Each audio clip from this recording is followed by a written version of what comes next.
Black female pilot asked to move to economy. They had no idea she was the captain.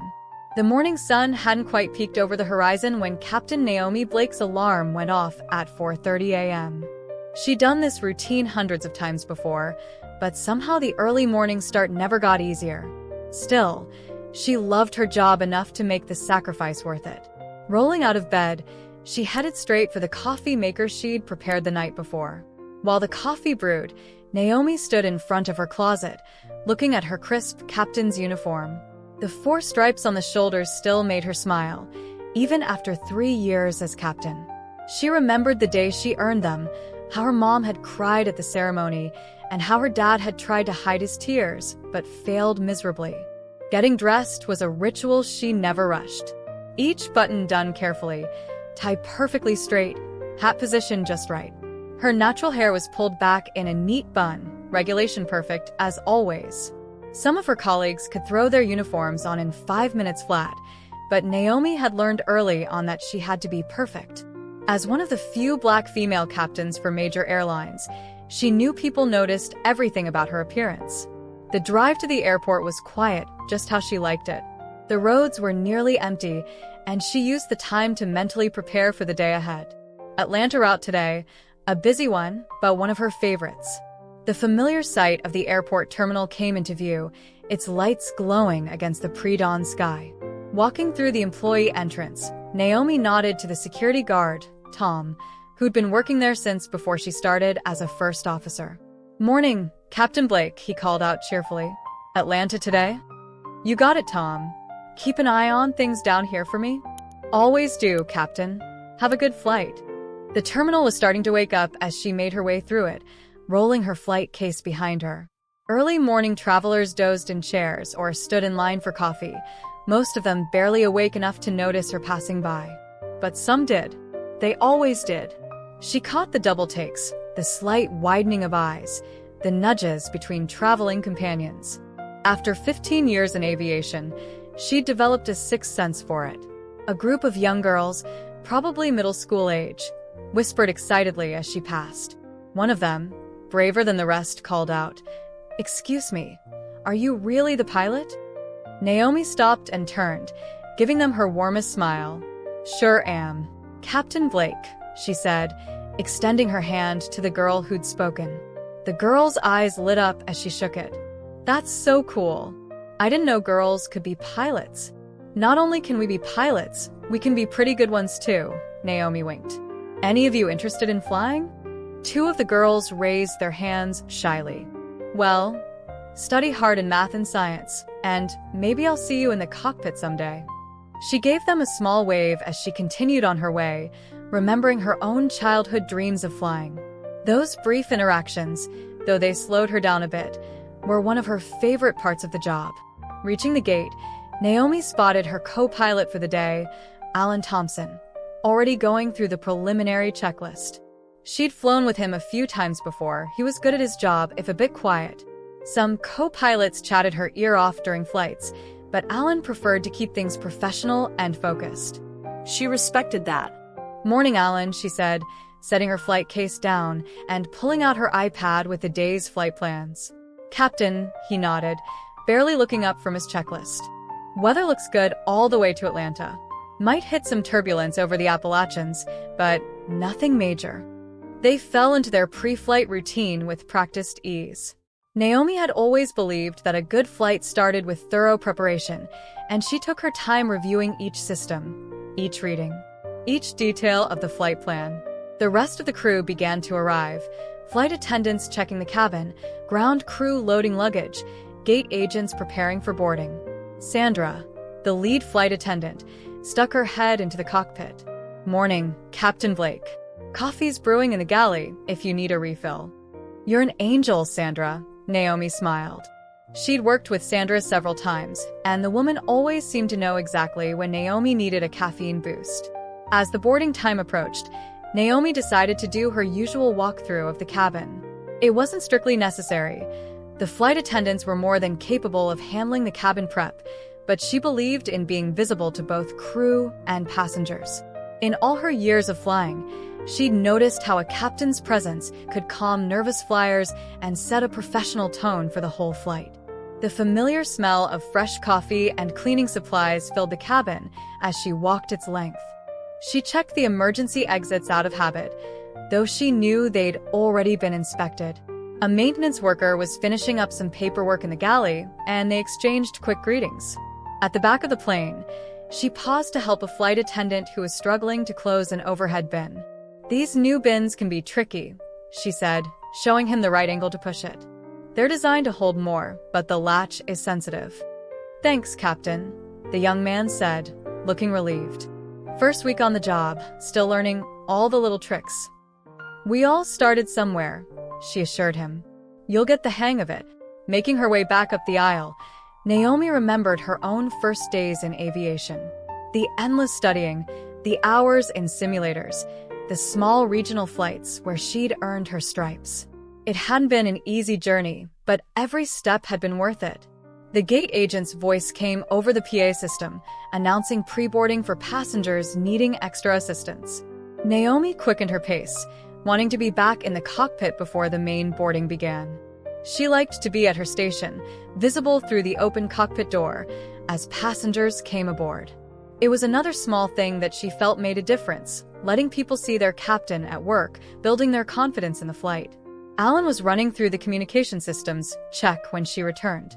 "All set with the walkthrough?" he asked, making a note on his iPad. "Everything looks good," she confirmed, settling back into her seat. Sandra's got the cabin crew well organized, and maintenance just finished up in the galley. They could hear the first passengers starting to board, the familiar sounds of rolling bags and muffled conversations filling the cabin. Naomi pulled up the latest weather report one more time, though she'd already memorized it. Force of habit, really. Better to be overprepared than caught off guard. The morning sun was now streaming through the cockpit windows, creating patterns on the instrument panel. It was going to be a beautiful day for flying. Naomi adjusted her seat slightly, checked her instruments one more time, and prepared for what she hoped would be another smooth flight to Atlanta. Little did she know, this ordinary morning was about to become anything but routine. The events that would unfold in the next few hours would test her composure, challenge long-held assumptions, and ultimately contribute to a larger conversation about representation in aviation. But for now, she was simply Captain Blake, doing what she loved most, preparing to guide another plane safely through the skies. The familiar sounds of boarding filled the cabin, the rustle of jackets being stuffed into overhead bins, the click of seatbelts, and the gentle murmur of passengers settling in. Naomi had just finished her final weather brief with air traffic control when a warning light on the auxiliary power unit caught her attention. Nothing serious, but something she wanted to check personally before takeoff. "I'm going to take a quick look at the APU readings from the cabin system," she told Alan, rising from her seat. Back in 5. The cabin was nearly full now, with most passengers focused on their phones or getting comfortable for the flight. Naomi made her way toward the rear galley, where the secondary systems panel was located. She'd done this walk countless times, but today felt different. Maybe it was the lack of sleep, or perhaps it was the extra strong coffee Sandra had brewed, but something felt off. She was checking the panel readings when a new flight attendant she hadn't met before, according to her name tag, Jessica Miller, approached her with the kind of forced smile usually reserved for difficult passengers. "Ma'am," Jessica said in a voice dripping with rehearsed politeness, "this area is for crew members only. I'll need to ask you to return to your seat." Naomi blinked, momentarily confused by the request. She was in full uniform, her stripes clearly visible on her shoulders, yet something wasn't computing for Jessica. "I'm actually Dash," she began, but Jessica cut her off. "I understand you might be looking for the lavatory, but this is a restricted area. Your seat should be in economy." Jessica's tone had shifted from polite to patronizing, the kind of voice one might use with a child who wasn't following instructions. A few nearby passengers looked up from their phones, their attention caught by the exchange. Naomi felt her face grow warm, not from embarrassment, but from the familiar frustration of being misidentified. She'd faced similar situations before, at pilot meetings in airports, even once at her own airline's holiday party, but it never got easier. "There seems to be a misunderstanding," Naomi said calmly, maintaining her professional demeanor despite the growing discomfort of the situation. She gestured to her uniform, her captain's stripes clearly visible. "I'm the captain of this flight." Jessica let out a small laugh, the kind that suggested she thought Naomi was making a joke. "Right, and I'm the Queen of England." She reached for Naomi's arm, presumably to guide her back to economy. "Please, ma'am, we're preparing for takeoff and all passengers need to be in their assigned seats." Naomi took a step back, her jaw tightening. She'd spent years learning how to handle these moments with grace, how to maintain her dignity while educating others. But something about this particular interaction, perhaps the dismissive laugh or the attempted physical contact, made it harder than usual. Several passengers were openly watching now, some with looks of confusion, others with dawning recognition of what was unfolding. A businessman in first class had lowered his newspaper, frowning at the scene. A young woman near the back had her phone slightly raised, though Naomi couldn't tell if she was recording or just checking her screen. "Ms. Miller," Naomi said, her voice quiet but firm, using the flight attendant's name deliberately. "I am Captain Naomi Blake, and I am in command of this aircraft. I'm currently checking our auxiliary power unit readings, which is part of my pre-flight responsibilities. Now, I understand this might be surprising to you, but I need to complete these checks before we can depart." Jessica's smile faltered slightly, but she held her ground. "Ma'am, anyone can buy a pilot's costume. Halloween isn't for months, and this really isn't funny. If you don't return to your seat, I'll need to call security." The tension in the cabin had become palpable. A few passengers had begun whispering among themselves, and Naomi could hear snippets of their conversations. "Is she really the captain? Can't believe this is happening. Should we say something?" Naomi straightened her spine, drawing herself up to her full height. In moments like these, she often heard her mother's voice in her head. "Stand tall, baby. Girl, you earned your place." She opened her mouth to respond, but before she could, another voice cut through the tension. "Is there a problem here?" Sandra, the lead flight attendant, had appeared from the forward cabin. Her eyes widened as she took in the scene, immediately recognizing the situation. "This passenger is pretending to be the captain," Jessica explained, gesturing toward Naomi. "I'm trying to get her back to her seat in economy."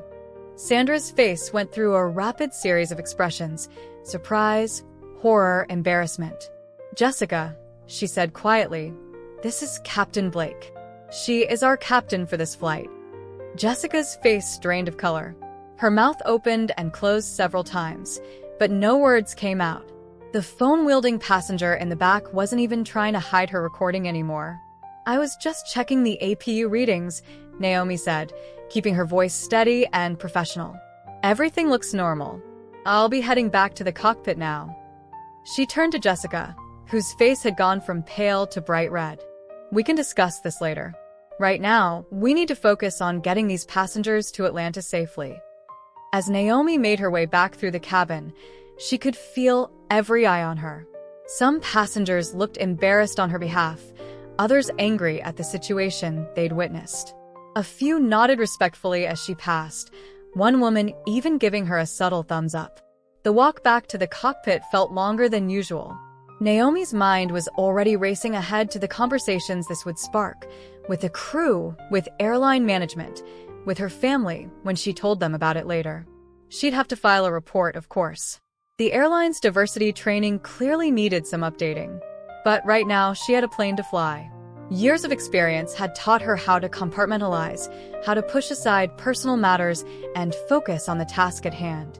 167 passengers were counting on her to get them to Atlanta safely, and that's exactly what she intended to do. Back in the cockpit, Alan looked up from his instruments. "Everything okay? You were gone a while." "Just a small misunderstanding," Naomi replied, settling back into her seat. "Nothing that will affect our flight." She reached for her checklist, ready to continue their pre-flight procedures. "How are those wind conditions looking?" Alan seemed to sense there was more to the story, but didn't press. Another thing she appreciated about him: he knew when to let things be. They resumed their preparations, the familiar routine helping to center her thoughts. As they waited for final clearance from the tower, Naomi could hear Jessica's voice in the cabin, shakily giving the safety demonstration. The incident would need to be addressed, but not now. Now was time for focus, for the precision and attention to detail that had earned her those captain's stripes in the first place. She adjusted her headset, checked her instruments one final time, and prepared for pushback. Whatever drama had just unfolded in the cabin, she was still Captain Blake, and she had a job to do. The rest would sort itself out later, as it always did. For now, there were blue skies ahead, and a plane full of passengers ready to soar.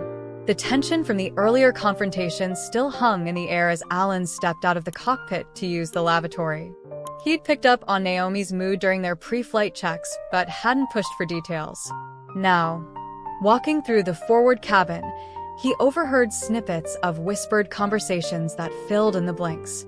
He was washing his hands when he heard Jessica's voice again, still carrying that same condescending tone that had started this whole mess. "Ma'am, I've already explained that this area is restricted. I need you to return to your seat immediately." Alan dried his hands quickly and stepped out, finding himself in the middle of what felt like a replay. Naomi stood there, her patience clearly wearing thin, but her composure still intact. The same couldn't be said for Jessica, whose forced smile had taken on an almost manic quality. "I told you earlier, I'm the captain of this flight," Naomi was saying, her voice level, but with an edge of exhaustion. She'd been through this dance before, but repetition didn't make it any easier. Jessica's laugh was higher-pitched this time, almost nervous. "Look, I don't know why you're so committed to this joke, but it's not funny anymore. I've already called my supervisor about your behavior." Several passengers had turned in their seats to watch the scene unfold. A young girl tugged on her mother's sleeve, whispering loudly, "Mom, why won't they let the pilot be a pilot?" The mother shushed her, looking uncomfortable. Alan cleared his throat, drawing their attention. He'd never been good with confrontation, preferred to keep his head down and do his job. But he couldn't stand by and watch this continue. "Excuse me," he said, his voice coming out quieter than he'd intended. He tried again, louder this time. "She's not kidding. Captain Blake is in command of this flight." The silence that followed was deafening.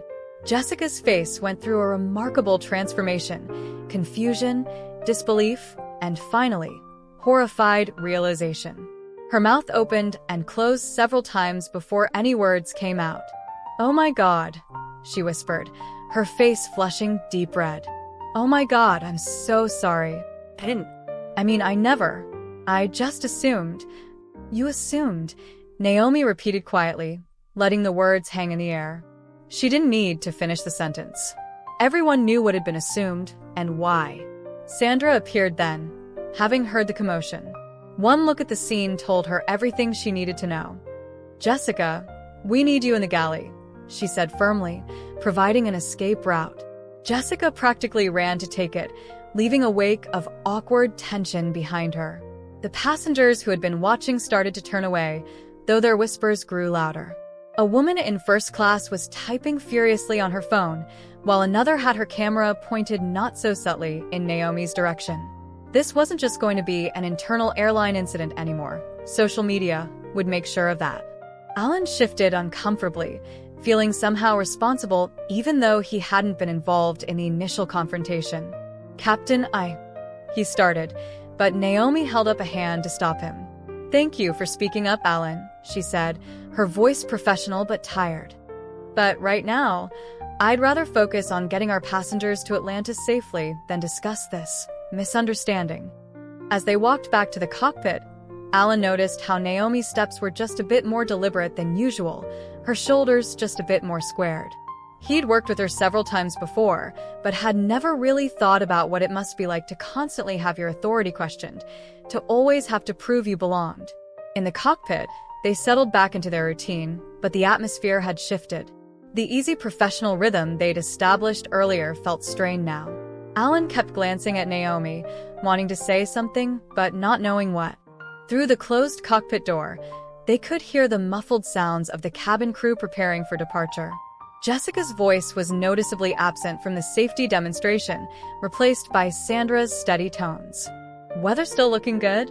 Naomi asked, all business now as she checked their instruments. "Yes, Captain," Alan replied, grateful for the return to normal protocols. Tower reports clear skies all the way to Atlanta. They went through their pre-flight checklist again, double-checking everything with perhaps more attention than usual. Naomi had always been thorough, but now Alan understood it differently. She couldn't afford even the smallest mistake, not when people were already looking for reasons to doubt her. The cabin crew called to confirm. The door was sealed, and they were ready for pushback. Sandra's voice came through crisp and professional, though there was an undercurrent of concern when she asked, "Everything all right up there, Captain?" "All good, Sandra," Naomi responded, her voice steady. "Let's get these folks to Atlanta." As they taxied to the runway, Alan could see their passengers' faces through the windows, many still animatedly discussing what they'd witnessed. Someone in first class was showing something on their phone to their seatmate, both of them glancing toward the cockpit. "You know," Alan said finally, breaking their professional silence, "I've been flying for 15 years, and I've never once been asked to prove I was the pilot." Naomi's hands remained steady on the controls as she guided them toward the runway. 15 years, she said with a slight smile that didn't quite reach her eyes. "That must be nice." The tower cleared them for takeoff, and Naomi guided the plane onto the runway with her usual precision. As they accelerated down the runway, Alan noticed her grip on the controls was perhaps a bit tighter than usual, her jaw set a bit more firmly. The plane lifted smoothly into the air, leaving the ground and its complications behind. Up here, at least physics didn't care about gender or race. The sky welcomed everyone equally, something Naomi had known since she first dreamed of flying. They climbed to their cruising altitude in comfortable silence, both focused on their tasks. But as they leveled off at 35,000 feet, Alan couldn't help but notice how Naomi seemed to relax slightly, as if the familiar rhythm of flight had helped her shed some of the tension from earlier. Below them, social media was already buzzing with videos and accounts of what had happened at the gate. The story was spreading, taking on a life of its own. But up here, in the cockpit, Captain Naomi Blake was exactly where she belonged, doing what she did best, flying a plane full of passengers safely through the clouds, regardless of who believed she could. While Naomi was guiding her plane through clear skies to Atlanta, her story was spreading across the internet like wildfire. Jenny Martinez, the passenger who'd recorded the incident, had posted the video to her TikTok account during takeoff. By the time the plane reached cruising altitude, the clip had already racked up thousands of views. "Watch how they treat this black female pilot. #aviation, #racism, #Captain Blake," Jenny's caption read. The 60-second clip captured the essence of the confrontation. The flight attendant's condescending tone, Naomi's composed response, and the dramatic revelation of her true identity. Comments flooded in faster than Jenny could read them. The way she stayed so calm. "I would have lost it. This is why representation matters." Anyone else notice how many times this happens to black professionals? Queen behavior handled it like a boss. Within hours, the video had jumped platforms. Twitter users were sharing screenshots and shorter clips, adding their own commentary. A popular account with millions of followers picked up the story. "She's not an economy. She's the captain. Watch this flight attendant assume this black female pilot is in the wrong section. #Captain Blake is showing us what grace under pressure looks like." The hashtag Captain Blake started trending, first locally, then nationally. People began sharing their own stories of being underestimated or misidentified in their professions. Black female pilots, in particular, started posting photos of themselves in uniform, showing solidarity with Naomi and highlighting their own experiences in the industry. Meanwhile, in the major airlines' corporate offices, phones were ringing off the hook. The PR team, caught off guard by the viral explosion, scrambled to craft a response. Sarah Chun, the head of communications, called an emergency meeting with her team. "We need to get ahead of this," she told her bleary-eyed staff, many of whom had been pulled away from their regular duties. "But we also need to be careful about our messaging. This isn't just about one incident. Their first statement, released just 4 hours after the video went viral, was carefully worded. Major Airlines is aware of an incident involving one of our crew members and Captain Naomi Blake. We take these matters seriously and are conducting a thorough review. Our airline is committed to fostering an inclusive environment for all employees and passengers. The statement only fueled more discussion. Social media users quickly pointed out that the airline hadn't actually apologized and that conducting a review felt like corporate speak for avoiding the real issue. The comments section under the airline's post became a battlefield of opinions. Journalists began digging into Naomi's background. They found her graduation photos from flight school, where she'd been one of only 3 women in her class and the only person of color. They uncovered interviews she'd given to local newspapers years ago, talking about her journey into aviation. A picture emerged of a woman who'd been breaking barriers her entire career. Maria Rodriguez, a reporter for Aviation Weekly, managed to track down some of Naomi's former colleagues. Captain Blake?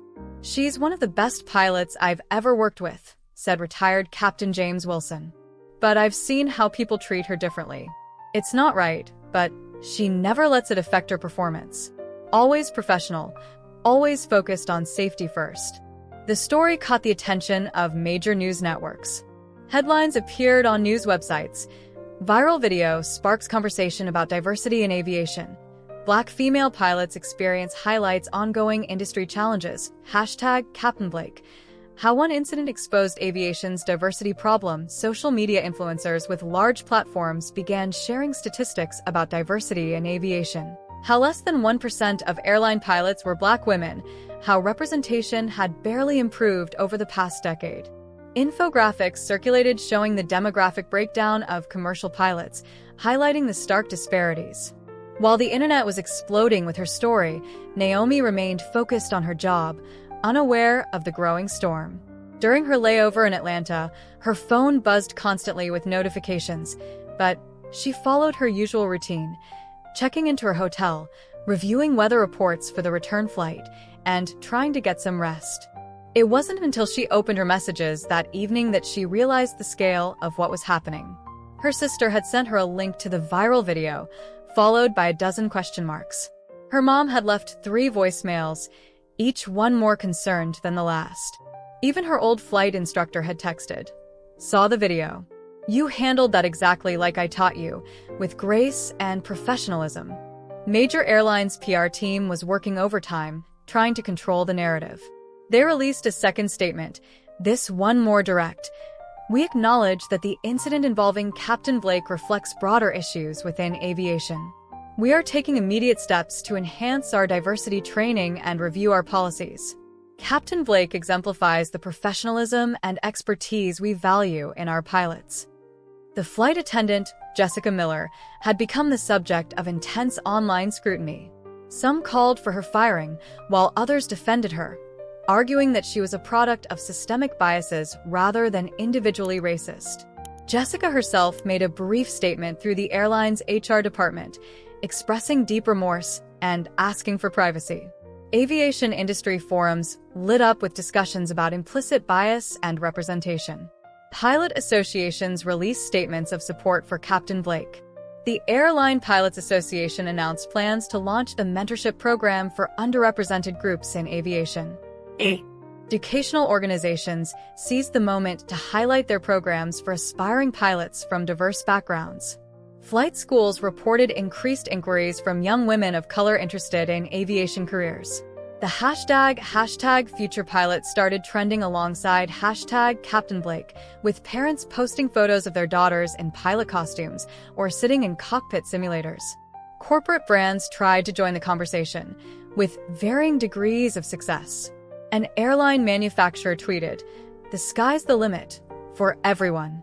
Hashtag Captain Blake. A major coffee chain offered free drinks to pilots in uniform, prompting accusations of performative activism. By evening, the original video had millions of views across platforms. News vans gathered outside major airlines headquarters, hoping to catch a statement from senior management.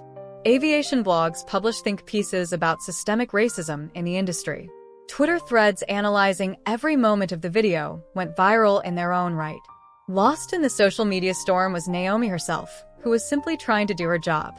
She turned her phone to silent after the 100th notification, focusing instead on her flight plans for the next day. Tomorrow, she'd have to face not just her regular responsibilities, but also the weight of being an unwitting symbol in a national conversation about race and representation. As she sat in her hotel room, reviewing weather patterns and flight routes, Naomi thought about all the young girls who might be watching this unfold. Maybe she hoped something good could come from this. Maybe the next generation of pilots wouldn't have to prove themselves quite so often. Maybe they'd be seen for their abilities first, not their appearance. But for now, she had a return flight to prepare for. Whatever hashtags were trending, whatever conversations were happening online, her primary responsibility remained the same: to fly her passengers safely to their destination. That's what she'd always done. And that's what she'd continue to do, viral video or not. The news cycle would eventually move on, but the impact of this incident would ripple through the aviation industry for months to come. What had started as a routine morning had become a catalyst for change, though Naomi wouldn't fully realize its significance until much later. After landing the return flight from Atlanta, Naomi finally allowed herself to process everything that had happened. She sat in the quiet of her car in the employee parking lot, scrolling through the hundreds of notifications on her phone. The video had over 5 million views now, and her inbox was flooded with interview requests from every major network. Her mother had left another voicemail. "Baby, call me when you can. Your father's about ready to drive down there himself. We just want to make sure you're okay." Naomi smiled slightly, imagining her dad pacing their living room, working himself up into a protective fury. She dialed their number, knowing they'd be waiting by the phone. Her mom picked up on the first ring. "Naomi, are you all right? We've been watching the news all day." "I'm fine, Mom," she said, leaning back in her seat. "Really? It's not the first time something like this has happened. That's exactly what makes me mad." Her father's voice came through. He must be on speaker. "You shouldn't have to deal with this nonsense. 20 years of flying, and they still can't believe a black woman could be a pilot. Dad, remember what you always told me. They can only make you feel small if you let them." She heard him sigh. "I know, baby. But sometimes I wish I hadn't taught you to be so strong. Sometimes I wish you didn't have to be." The conversation with her parents helped ground her, reminded her of all the obstacles she'd already overcome. After hanging up, she opened Twitter for the first time since the incident. The hashtag Captain Blake was still trending, accompanied by thousands of messages, ages of support, and shared experiences. One tweet in particular caught her eye, a photo of a young black girl in a pilot's costume, holding a toy plane. The caption read, "My daughter saw the video and said, 'Mommy, she looks like me. Thank you Captain Blake for showing her what's possible.'" Naomi felt tears welling up in her eyes. This was why she'd pushed through all the doubts, all the questioning looks, all the subtle and not so subtle discrimination. Not just for herself, but for that little girl and countless others like her. Her phone buzzed with a text from Sandra, the lead flight attendant from yesterday's flight. "Hey Captain, just checking in. The crew's got your back. Jessica feels terrible. She's requested to be put in the next diversity training course as a speaker. Wants to share what she learned from this." That made Naomi pause. She'd been so focused on maintaining her composure during the incident that she hadn't really thought about its impact on Jessica. The young flight attendant's actions had been wrong, but they were symptom of a bigger problem, not the problem itself. Major Airlines' PR team had been trying to reach her all day. They wanted her to make a statement, to help control the narrative. Her inbox held dozens of variations of the same email. "We'd love to get your perspective on this unfortunate incident." After careful consideration, Naomi agreed to one interview, not with a major network, but with Aviation Weekly, the industry magazine she'd been reading since flight school.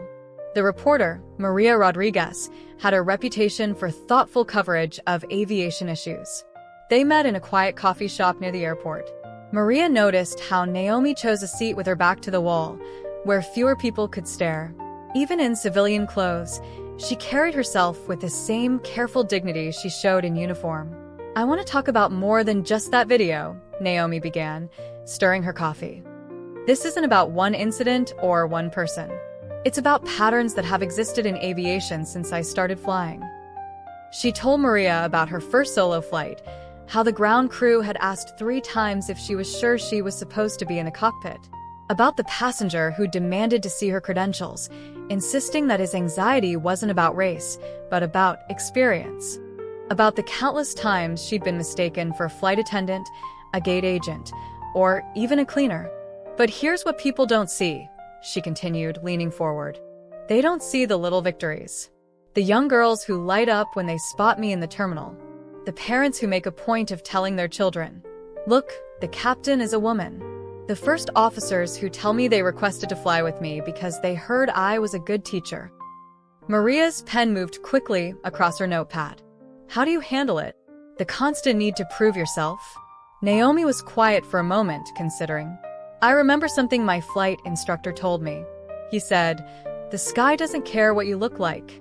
The physics of flight don't change based on your gender or your race. Your job is to be the best pilot you can be. Everything else is just noise." As they talked, customers in the coffee shop began to recognize her. Some tried to sneak photos, others whispered and pointed. Naomi noticed, but kept her focus on the conversation. I didn't become a pilot to be a symbol or start a movement, she explained. I became a pilot because I love flying. Because there's nothing quite like the moment when you break through the clouds and see nothing but blue sky ahead. Everything else, the struggles, the doubts, the need to be twice as good, that's just what came with pursuing my dream. The interview ran longer than planned, touching on everything from her early days in flight school to her hopes for the future of aviation. When Maria asked about Jessica, Naomi's response was measured. We all have biases we need to examine. What matters is what we do when they're exposed. If this incident helps one person question their assumptions, or inspires one young girl to pursue her dreams despite the obstacles, then maybe it was worth it. As they wrapped up, Maria had one final question. What would you say to other women, especially women of color, who dream of becoming pilots? Naomi smiled, thinking of that photo of the little girl with her toy plane. I'd tell them what my father told me. The sky belongs to everyone. Don't let anyone tell you where you belong. You belong wherever your dreams take you. And if someone questions your right to be there, let your excellence be your answer. Walking back to her car after the interview, Naomi felt lighter somehow. She'd spent so long trying to avoid being defined by her race and gender, focused on just being a pilot. But maybe, just maybe, being a symbol of possibility for others wasn't such a bad thing after all. Her phone buzzed with a notification, another crew assignment for tomorrow. Whatever conversations her story had started, whatever changes it might inspire, she still had planes to fly and passengers to keep safe. That was her job, her passion, her purpose. The rest was just part of the journey. Major Airlines' corporate headquarters was in chaos. The PR crisis had evolved into something bigger than a viral video. It had become a referendum on diversity in aviation.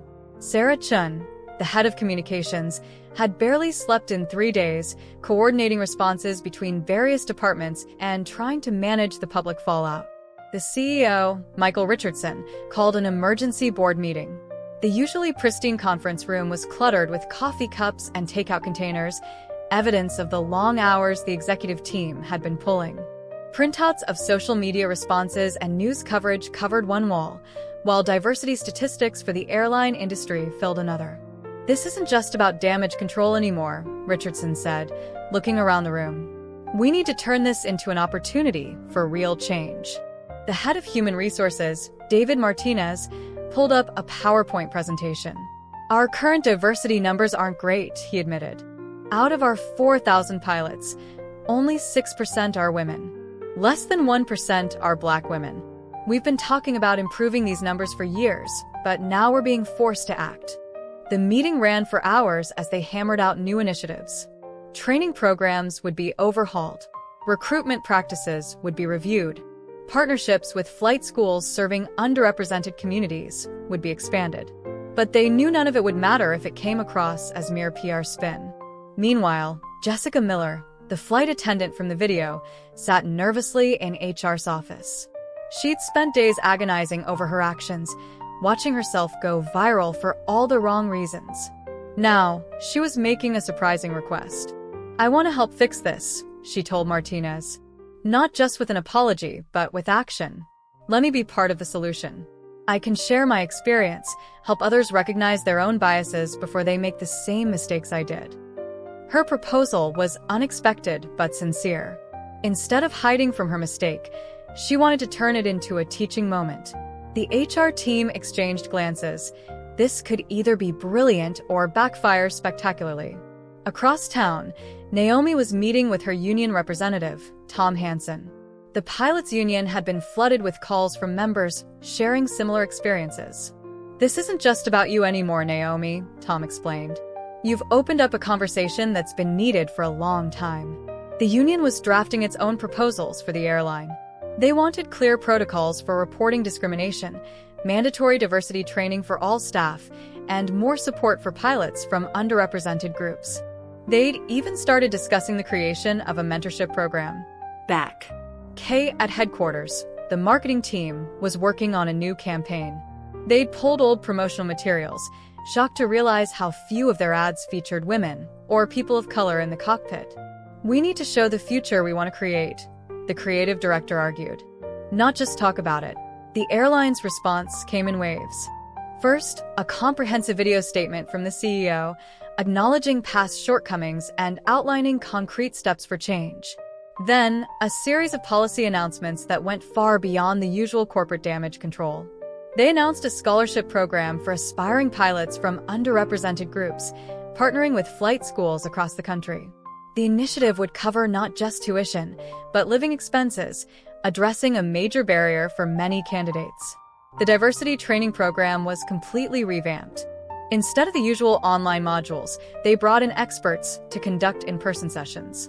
And to everyone's surprise, Jessica was included as a speaker, sharing her story as a cautionary tale about unconscious bias. "I thought I was just doing my job," Jessica told her first training group, her voice shaking slightly. "But I was acting on assumptions I didn't even know I had.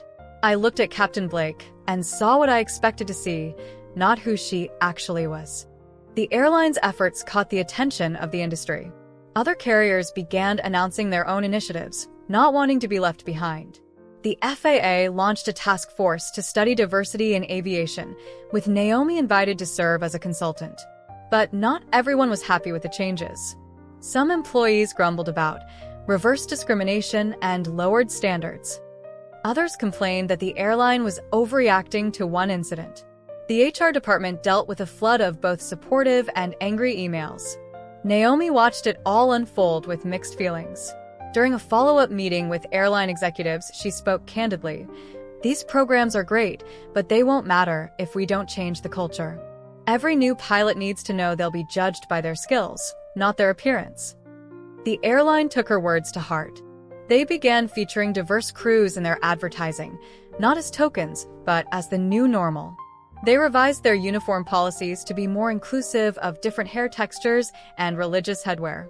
Small changes, perhaps, but ones that sent a clear message about who belonged in the cockpit. Jessica and Naomi eventually met again, away from cameras and corporate offices. It was awkward at first, both women carrying the weight of what had happened. But as they talked, they found common ground in their desire for change. "I can't take back what I did," Jessica said, "but I can help make sure it doesn't happen to someone else." Naomi nodded, understanding the sincerity in her words. That's all any of us can do: learn and help others learn. The airline's changes weren't perfect, and progress was slower than many hoped. But something had shifted. In crew lounges and cockpits across the country, conversations were happening that would have been unthinkable before. Pilots shared stories they'd kept quiet for years, finding strength in numbers and support in solidarity. 6 months after the incident, major airlines released its first diversity report card, showing modest but real improvements. More importantly, they'd created systems to track and address discrimination at all levels. It wasn't just about numbers anymore. It was about creating an environment where every qualified pilot could thrive. As Naomi reviewed the report in her hotel room between flights, she felt cautiously optimistic.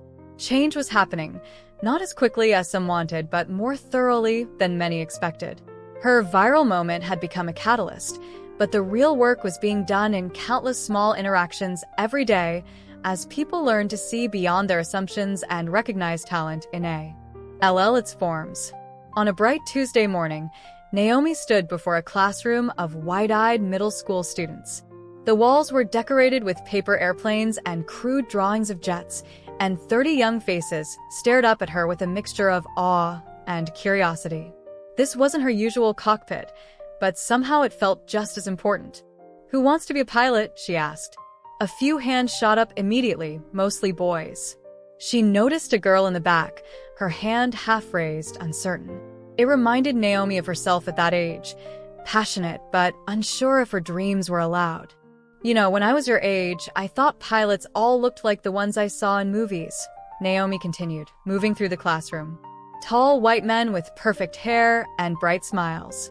I didn't see anyone who looked like me in the cockpit." The girl in the back lowered her hand slightly. Naomi walked over to her desk. "What's your name?" "Maria," the girl replied softly. "Maria, why do you want to be a pilot?" Maria's eyes lit up despite her shyness. "I love science, and I want to fly through clouds.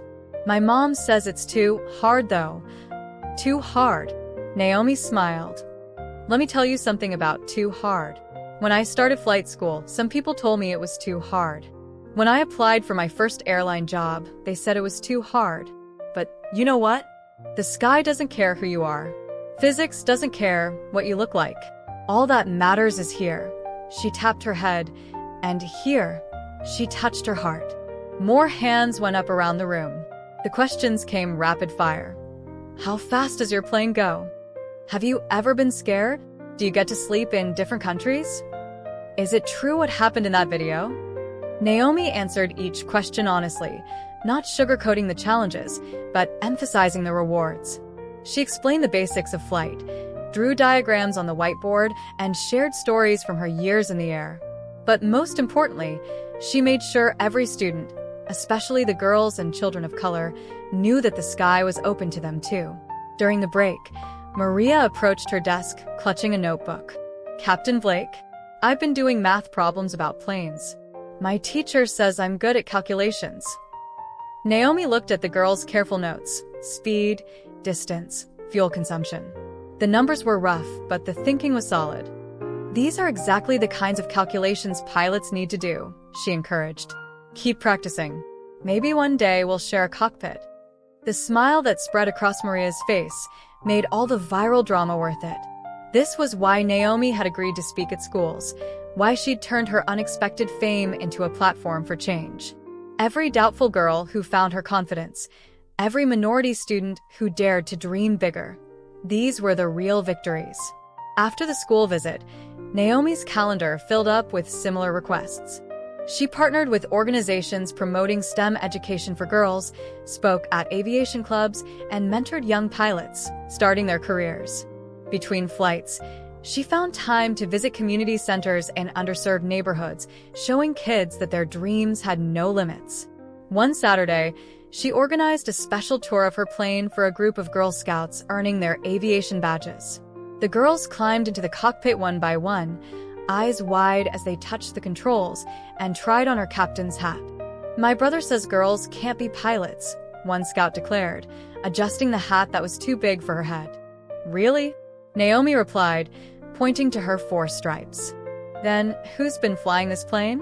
The girl giggled, then turned serious. "Did you get scared when that lady didn't believe you were the captain?" Naomi considered the question carefully. "You know what scared me more? The thought that other girls might give up on their dreams because of things like that. That's why I decided to speak up and share my story." She helped launch a mentorship program through major airlines, connecting experienced pilots with aspiring ones from diverse backgrounds. The program didn't just focus on flying skills. It addressed the unique challenges faced by minorities in aviation, from dealing with bias to building confidence. During one mentoring session, a young Black woman who just earned her private pilot's license confided in Naomi. Sometimes I feel like I have to be perfect.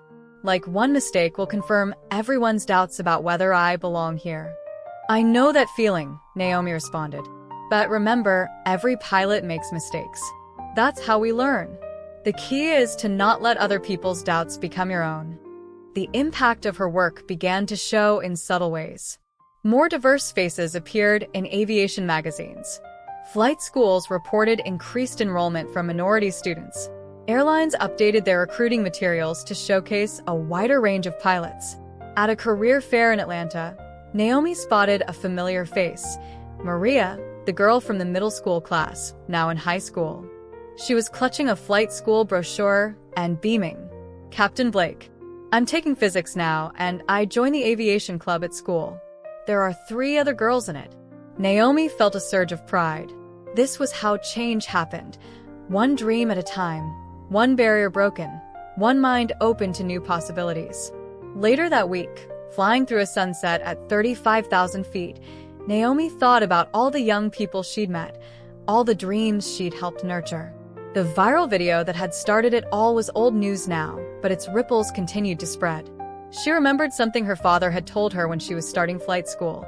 Sometimes you have to be the first so others can be next. Looking out at the golden clouds, Naomi smiled.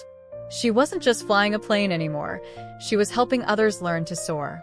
In her hotel room that night, she found an email from Maria's mother. Attached was a picture of Maria's science project, a detailed model of an aircraft's wing, complete with calculations about lift and drag. The caption read, "First place. Thank you for showing her what's possible." Naomi saved the photo to a special folder on her laptop, along with dozens of similar messages from aspiring pilots and their families. Each one was a reminder that visibility mattered, that representation could change lives, that sometimes the most important cargo she carried wasn't in the plane, but in the hearts she inspired. The conference hall buzzed with energy as hundreds of aviation professionals filled the seats. The annual Leadership in Aviation Summit had always been a prestigious event, but this year felt different. Looking out from backstage, Naomi noticed something that made her smile. The crowd was noticeably more diverse than in previous years. She checked her notes one last time, though she hardly needed them. The past year had taught her more about leadership and change than any prepared speech could convey. Her phone buzzed with a text from her mother. "Knock, am dead, baby girl. Your father's already crying, and you haven't even started yet." The introduction began, listing her accomplishments, her years of service, her perfect safety record, the programs she'd helped create. But it was the last line that caught her attention. A pilot who turned a moment of prejudice into a movement for progress. Taking the stage, Naomi saw familiar faces in the audience. Jessica was there, now a regular speaker on diversity training circuits. Maria, the young girl from her first school visit, sat with a group of student pilots, wearing their flight school uniforms proudly. Even Alan, her co-pilot from that fateful day, had come to show support. "When I started flying," Naomi began, her voice clear and confident, "someone told me that the hardest part wouldn't be learning to fly the plane. It would be convincing everyone else that I could. At the time, I thought they were exaggerating." A knowing chuckle rippled through the crowd. "We've all seen the video," she continued, addressing the elephant in the room. "It went viral, sparked conversations, made headlines. But here's what the cameras didn't capture: the countless other moments just like it. The small assumptions, the subtle doubts, the daily reminders that some people still think pilots should look a certain way." She paused, letting her words sink in. "But that's not why I'm here today. I'm not here to talk about barriers. I'm here to talk about breaking them. About the young woman who wrote to me saying she'd finally found the courage to start flight school. About the airline executives who realized diversity isn't just a buzzword, it's a strength. About the flight attendant who turned her mistake into a mission for change." Jessica smiled from her seat, no longer the embarrassed rookie, but a confident advocate for inclusion. "Most importantly," Naomi continued, "I'm here to talk about the future. Because while that viral video showed us how far we still have to go, the response to it showed us how many people are ready for change." She shared statistics. The increased enrollment of minority students in flight schools, the new mentorship programs sprouting up across the country, the airlines improving diversity numbers. But it was the personal stories that captured the audience's attention. Last week, I flew with a first officer who told me she'd put on her first pair of wings at one of our school visits. Yesterday, I met a group of Girl Scouts who didn't bat an eye at seeing a black woman in the cockpit. To them, it was perfectly normal. That's progress. That's change. The audience leaned forward as she continued, her voice growing more passionate. But we're not done. Every time I walk through an airport in my uniform, I still see the double takes. I still get the questions. The difference is, now I also see the smiles of recognition. I see young girls nudging their parents and pointing. I see possibility replacing prejudice. She turned to address the student pilots directly. To those of you just starting your journey, yes, it will be hard. Yes, some people will doubt you. But remember this. The sky doesn't care what you look like. The physics of flight don't check your gender or your race. Your excellence is the only answer you need to give to those who question your right to be there. The applause started before she'd finished speaking, growing into a standing ovation. In the back of the room, her parents beamed with pride. Her father was indeed wiping away tears. After the speech, during the reception, a steady stream of people approached to share their stories. A young Asian woman showed Naomi a photo of her first solo flight. A Latino pilot thanked her for giving his daughters someone to look up to. An older black captain hugged her, whispering, "We've been waiting for someone like you." Later that evening, as the crowd thinned, Naomi found herself back on stage, looking out at the empty hall. So much had changed since that day on the plane. What had started as a moment of prejudice had grown into something bigger than herself. Her phone buzzed, time to head to the airport for her next flight. Some things hadn't changed. She was still, first and foremost, a pilot. But now she carried with her the hopes and dreams of others who saw in her story the possibility of their own success. Walking through the terminal, Naomi noticed the usual looks, but they felt different now. For every person who did a double take, there was another who smiled in recognition. A young girl in a pilot's Halloween costume waved excitedly. Her mother mouthed "thank you" as they passed. In the cockpit, preparing for takeoff, Naomi thought about all the paths that had led to this moment, all the barriers broken, all the dreams unleashed. The sky stretched endlessly above, blue and boundless, welcoming everyone who dared to soar. She smiled as she began her pre-flight checks. There would always be more barriers to break, more minds to open, more dreams to encourage. But for now, she had a plane to fly, passengers to keep safe, and a new generation of pilots to inspire. Taking hold of the controls, Captain Naomi Blake felt a familiar thrill. This was where she belonged, not because anyone said she could, but because she'd proven she should. And somewhere out there, others were following her contrails, ready to write their own stories in the endless sky. Disclaimer: this channel does not support or tolerate any form of discrimination, racism, prejudice, or violation of human rights. The stories presented here are original and created by the author with the aim of promoting reflection, awareness, and dialogue. All content is developed with respect for diversity and the dignity of all people.